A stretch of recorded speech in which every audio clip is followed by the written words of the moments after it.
پرندوں کا سرمائی کیمپ ایک گھنے اور خوبصورت جنگل میں کچھ چھوٹے چھوٹے پرندے رہتے تھے۔ وہ خوشی سے چہچہاتے اور سارا دن ادھر ادھر اڑتے۔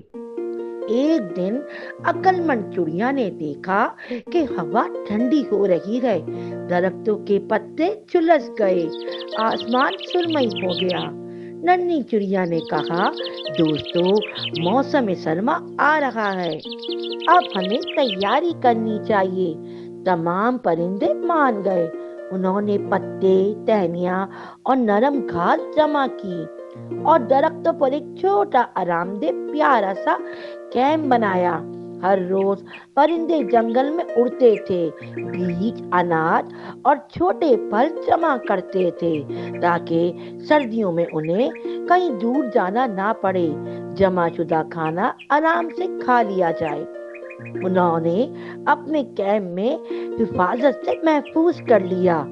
لیکن ننھی پیاری عقل مند چڑیا نہیں رکی۔ یہ کیمپ صرف ہمارے لیے نہیں ہے، دوسرے پرندوں کو بھی محفوظ جگہ کی ضرورت پڑے گی۔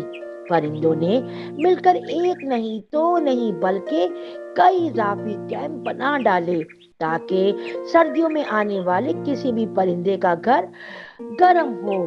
اور کچھ دنوں بعد آسمان سے سفید برف کے تودے گرنے لگے۔ پورا جنگل برف کی نرم چادر میں ڈھکا ہوا تھا۔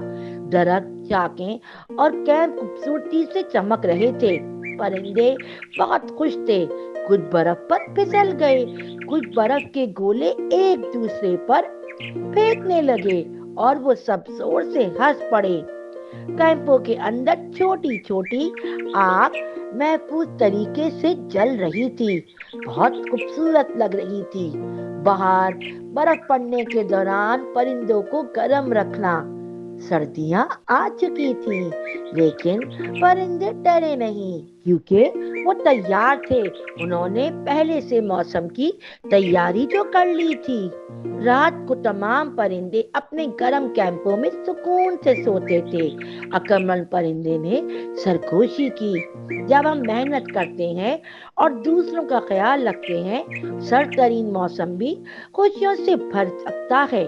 محنت، حکمت اور دوسروں کی مدد کرنا کسی بھی چیلنج کو خوشی میں بدل سکتا ہے۔ کسی بھی کام کی تیاری پہلے سے کر لی جائے تو وہ کام ہمیشہ کامیاب ہوتا ہے اور ہمیں کسی بھی مشکلات کا سامنا نہیں کرنا پڑتا۔